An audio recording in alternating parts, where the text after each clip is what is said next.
ఏం చేస్తావు అక్క? నువ్వు ఇలా అవడమేంటి? మీ ఆయన వాళ్ళకి అన్నం పెట్టడమేంది? బాధపడకని చెప్పి తెలుసుకోండి. ఎక్కిందే రమణాదేవి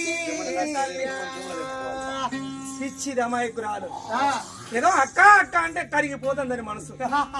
చెల్లె అని చెప్పి సంకల పెట్టుకున్నాడు, అది నాన్న నాగి పెట్టుడు, అది కడుపులు చీరలు నాకిచ్చుడు. కన్నా మనం ఏందో నా కడుపుల కక్ష్యం ఉన్న దానికి తెలుసు మనం. కానీ ఇలాంటి అమాయకులు ఈ ప్రపంచంలో ఉండద్దామా? ఇంత నన్ను నాలాంటి దాన్ని అయితే నమ్మచ్చు. నేను వచ్చింది ఇట్లా పని చేస్తాను కానీ ఇట్లా దాసిదాన్ని, ఇట్లా పాలేదాన్న. వద్దంటే నా తల్లిదండ్రికి వెళ్ళిపోయి నేను రాజాగా బతికేదాన్ని. కానీ నా మనసు ఒకటి, పెద్దవాడు సూర్యుని మీద పడ్డది నా మనసు. అతను ఎప్పటికీ నేను దక్కించుకోవాలని చెప్పి నా కక్ష సాధించడం అదే. కానీ ఇది అమాయకురాలై పుట్టింది, అందుకే దానికి పిల్లగాళ్ళు అయితే లేదు. కానీ ఇవాళ ఆ రోజు నాడు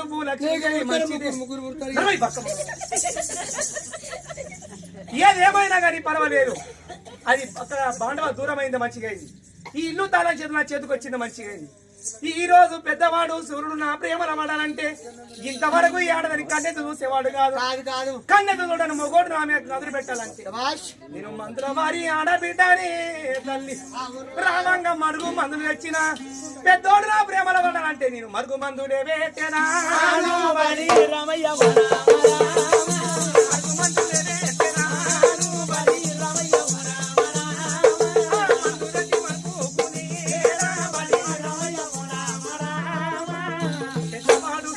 మందు పెట్టి మలుపుకున్నానుకో పెద్దోడు నా ప్రేమల పడతాడు. కింద ఉన్న భూదేవి దాని బతుకు మంటలు ఎసేలాను